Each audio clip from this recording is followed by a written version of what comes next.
আমি খুব ক্ষুদ্র মানুষ। আমার এই কথাগুলো হয়তো বিএনপির কোনো নীতি নির্ধারকের কাছে পৌঁছাবে না, কেউ হয়তো জানবেও না, হয়তো যারা শুধু দেখতেছেন তারাই জানবেন। তবে মিলায় নিয়েন, বিএনপি যদি আগামী 3 বছর টিকে বা আরও ভালো করে, তাহলে এই 4টা কারণেই টিকবে এবং ভালো করলেও এই 4টা কারণেই ভালো করবে। এই 4টা বিষয়ে যদি তারা মনোযোগ দেয়, তাহলে বিএনপি সরকার বেশ ভালো করবে। হয়তো দেখা যাবে যে নেক্সট নির্বাচনের সময়ও তারা খুব ভালো রেজাল্ট করতেছে। আর যদি ডুবে, তাহলে এই 4টা একদম খুব সামান্য 4টা কারণেই ডুববে। মিলাই নিয়েন যারা আমার ভিডিও দেখেন, কারণ বিএনপির তো নীতি নির্ধারকের কাছে আমাদের কথাগুলো পৌঁছাবে না। আপনারা শুধু দেখিয়েন মিলে কিনা। এই 4টা বিষয় হচ্ছে বাক স্বাধীনতা ও অপব্যবহারের পার্থক্য স্পষ্ট করা। 2 নাম্বার হচ্ছে আইন শৃঙ্খলার কঠোর অবস্থান দৃশ্যমান করা। 3 নাম্বার হচ্ছে অর্থনৈতিক বাস্তবতা সুস্পষ্ট করা। এবং 4 নাম্বার হচ্ছে দায়িত্বশীল মুখপাত্র নিয়োগ করা।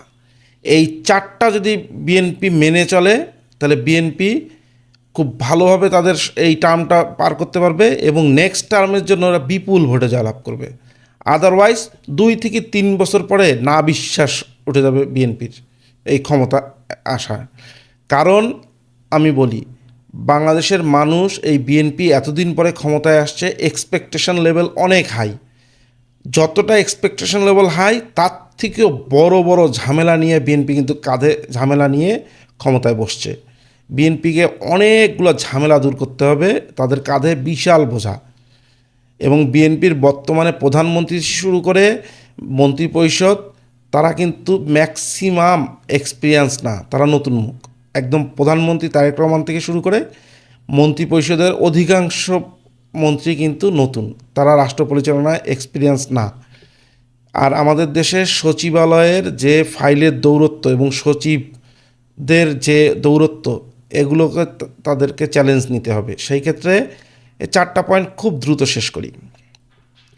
বাক স্বাধীনতা ও অপব্যবহারের পার্থক্য স্পষ্ট করা। প্রত্যেকটা মানুষের বাক স্বাধীনতা দেওয়া উচিত।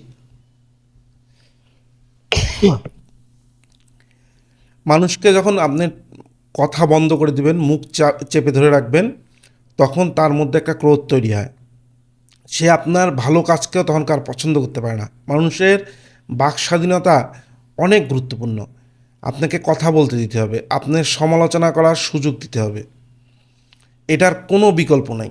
আপনি মানুষকে যখন কথা বলতে সুযোগ দিবেন, তখন মানুষ অনেকটা নমনীয় হয়ে যায়, রাগ ক্ষোভ এগুলো অনেকটাই স্তিমিত হয়ে আসে।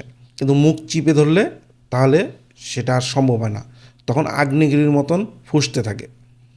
তবে একটা কথা আছে, সেটা হচ্ছে মিডিয়া এবং সোশ্যাল মিডিয়ায় যারা গুজব ছড়াবে, এটার বিষয়ে শক্ত অবস্থান নিতে হবে। শক্ত অবস্থান মানে কি? কোনো মিডিয়া যদি কোনো ধরনের উল্টাপাল্টা নিউজ করে, গুজব ছড়ায়, বা সোশ্যাল মিডিয়াতে কোনো ব্যক্তি যদি আপনার কোনো তথ্য প্রমাণ ছাড়া, সুনির্দিষ্ট সুস্পষ্ট বক্তব্য ছাড়া শুধু একটা সুইং কমেন্ট করে চলে যায়, একটা গুজব ছড়া যায়, তাদের বিরুদ্ধে কঠোর ব্যবস্থা নিতে হবে এবং সেটা দৃশ্যমান হতে হবে। অবশ্যই মানবতা বিরোধী বা মানবিকতা বিবর্জিত নয়, যৌক্তিক একটা বিচারের ব্যবস্থা করতে হবে এবং এই বিষয়ে চরম কঠোর হইতে হবে বিএনপিকে। কারণ আমরা গত 18 মাসে দেখছি গুজবের ডালপালা এমন, এবং এই গুজবকে হালকাভাবে দেখার দরকার নাই। অনেক মব সৃষ্টি হয়েছে গুজবের কারণে। এই গুজবগুলোকে বন্ধ করাতে না পারলে বিএনপি মারাত্মক সাফার করবে। মনে রাখবেন, বিএনপিকে 2টা গুজব পার্টির থেকে কিন্তু বাঁচতে হবে। এক হচ্ছে জামাতে ইসলামের বট বাহিনী থেকে, আর একটা আওয়ামী লীগের গুজব পার্টি থেকে। এই 2টা হাত থেকে বাঁচতে গেলে, আমি খোলামেলাই বলি সব কথা, আমার অভ্যাসই এরকম বাজে অভ্যাস, যা বলি স্পষ্ট বলি, কিছু মনে করিয়েন না। এই আওয়ামী লীগ এবং জামাতের হাত থেকে বাঁচতে গেলে এই গুজবটা নিয়ন্ত্রণ করতে হবে। আর বিএনপির কিন্তু সোশ্যাল মিডিয়াতে অবস্থান সবচেয়ে দুর্বল। যতগুলো রাজনৈতিক দল আছে, প্রধান রাজনৈতিক দল, ধরেন যদি আপনার বিএনপি, জামাতে ইসলাম, আওয়ামী লীগ এবং নতুন যে এনসিপি, এদের সবার মধ্যে যে সোশ্যাল মিডিয়াতে অবস্থান, এর মধ্যে বিএনপির অবস্থান কিন্তু সবচেয়ে দুর্বল। অতএব বিএনপিকে কিন্তু কঠোরভাবে গুজবটা নিয়ন্ত্রণ করতে হবে, কিন্তু বাক স্বাধীনতা আবার রোধ করা যাবে না। 2 নম্বরে আসেন, আইন শৃঙ্খলার কঠোর অবস্থান হচ্ছে দৃশ্যমান হতে হবে। সাধারণ মানুষের কাছে অন্ততপক্ষে কিছু স্যাম্পল তৈরি করতে হবে, উদাহরণ সৃষ্টি করতে হবে, কিছু বিষয়ে কঠোরতা দেখাইতে হবে। পুলিশ যে অ্যাক্টিভ, পুলিশ যে দেশের আইন শৃঙ্খলা নিয়ন্ত্রণে কঠোর অবস্থানে আছে, এইটা দৃশ্যমান করতে হবে, মানুষের মধ্যে ফিল করতে হবে, মানুষকে দেখাইতে হবে হ্যাঁ পুলিশ এখন কঠোর অবস্থানে, যে যা ইচ্ছা যখন যেমন ইচ্ছা চলতে পারবে না, যে কেউ চাইলে মব সৃষ্টি করতে পারবে না। এই বিষয়গুলোকে দৃশ্যমান করতে হবে। শুধু শুধু ভিতরে ভিতরে করলে হবে না, মানুষকেও ফিল দিতে হবে। মনে রাখবেন, আইন শৃঙ্খলা নিয়ন্ত্রণ কিন্তু সবচেয়ে বড় হচ্ছে মানসিক, মানে মনস্তাত্ত্বিক। মানুষ যখন, সাধারণ মানুষ ফিল করবে যে হ্যাঁ উই আর সেফ, সেটাই হচ্ছে আইন শৃঙ্খলা বাহিনীর প্রধান সাফল্য। মানুষ যদি ভিতরে সাহস না পায় যে আমি ঘর থেকে বের হচ্ছি আমার কিছু হবে না, এটা তার আত্মবিশ্বাস তৈরি করার জন্য কিছু দৃশ্যমান পদক্ষেপ নিতে হবে অবশ্যই। তবে এই ক্ষেত্রে সালাউদ্দিন আহমেদ মানে ভালো করবে, কারণ ওনার কথাবার্তা বা ওনার স্টেটমেন্টগুলো খুব স্পষ্ট ভাষায়, তো উনি হয়তো ভালো করতে পারে, আশা করা যায়।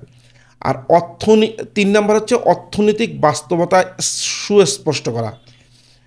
দেখেন, বাংলাদেশকে বিশাল স্বপ্ন দেখায় লাভ নেই। বাংলাদেশ আসলে অর্থনৈতিক সামর্থ্য কতটুক সেটা সাধারণ মানুষের কাছে স্পষ্ট করা উচিত। মানে ফ্যান্টাসির মধ্যে দেশের মানুষকে রাখা উচিত না যে হ্যাঁ উই আর ক্যাপাবল আর উই আর নট ক্যাপাবল। এই পার্থক্যটা বুঝাইতে হবে অর্থনৈতিকভাবে। এবং ব্যাঙ্কগুলোর যে বাস্তব চিত্র, সেই চিত্রটা সুস্পষ্টভাবে, না কোনো প্যানিক তৈরি হয় এমনভাবে না, তবে ব্যাঙ্কগুলোর যে ভঙ্গুর দশা এবং ব্যাঙ্কগুলোতে যেসব দুর্নীতি হয়েছে, এটার একটা চিত্র আসলে সাধারণ মানুষকে দেখানো উচিত।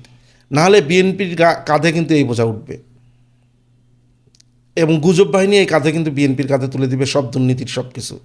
এটা থেকে বাঁচতে গেলে অর্থনৈতিক বাস্তবতা সুস্পষ্ট করতে হবে। আরেকটা হচ্ছে কি, আমরা নভেম্বরের 24 তারিখে, 2026-এর নভেম্বরের 24 তারিখে কিন্তু এলডিসি থেকে গ্রাজুয়েশন পাচ্ছি। LDC list development country list থেকে গ্রাজুয়েশন পাচ্ছি। এইটা এখনই পদক্ষেপ নেওয়া উচিত। অন্তপক্ষে আরও 3 বছরের জন্য আবেদন করা উচিত যে এটাকে আরও 3 বছর পিছায় দেওয়া হোক। এই লিস্ট ডেভেলপমেন্ট কান্ট্রির এর গ্রাজুয়েশন থেকে অন্তপক্ষে 3 বছর সময় দেওয়া হোক, নাহলে কিন্তু আমরা অর্থনৈতিক বিপর্যয়ে পড়ব। কারণ বাংলাদেশ এখনও এই গ্রাজুয়েশনের জন্য প্রস্তুত না। বিশেষ করে গত 2 বছর দেশের অর্থনৈতিক অনেক ক্ষতি হয়েছে, অনেক কিছুতে আমরা পিছিয়ে গেছি। এইটা রিকভার করার জন্য হলে 3 বছর সময় নেওয়া উচিত। নাহলে কিন্তু ওই যে এখন যে অনেক উন্নত দেশগুলোতে আমাদের জিরো ট্যারিফ সুবিধা পাই, বিভিন্ন দাতা গোষ্ঠীর কাছ থেকে যেসব লোন নেই সেগুলোর ইন্টারেস্ট রেট বেড়ে যাবে, তারপরে হচ্ছে জিরো ট্যারিফের ফ্যাসিলিটিস চলে যাবে অনেক দেশ থেকে। এটা থেকে বাঁচতে গেলে এলডিসি থেকে 3 বছর সময় চেয়ে নেওয়া উচিত। এবং দেশের মানুষকেও বাস্তবতা তুলে উচিত যে আমি এই প্রজেক্টটা করতে পারবো, আমি এই প্রজেক্টটা করতে পারবো না।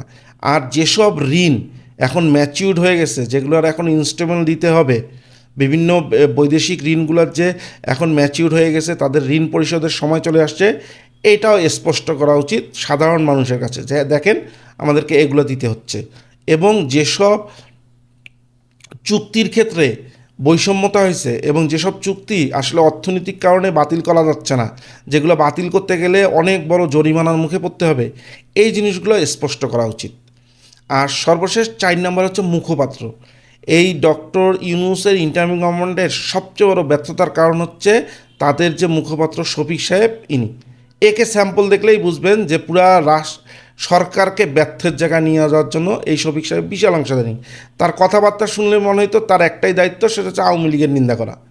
সে সঠিক সময়ে কোনো গুজব হচ্ছে সেই গুজবকে প্রতিহত করতে সরকারের মুখপাত্র হিসেবে হাজির হয়ে কখনো বোল্ড স্টেটমেন্ট দেয়নি, না সরকারের এই অবস্থান, এই বিষয়ে এরকম, এই বলে নেই। তাকে কিছু বললেই সে উদ্ভট টাইপের সব কথাবার্তা বলে আরও দেশের মানুষকে কনফিউজ করে দিত। এবং অনেক মব এই জন্যই আরও ব্যাপকতা পাইছে এই শফিক সাহেবের উল্টাপাল্টা কথা বলার জন্য।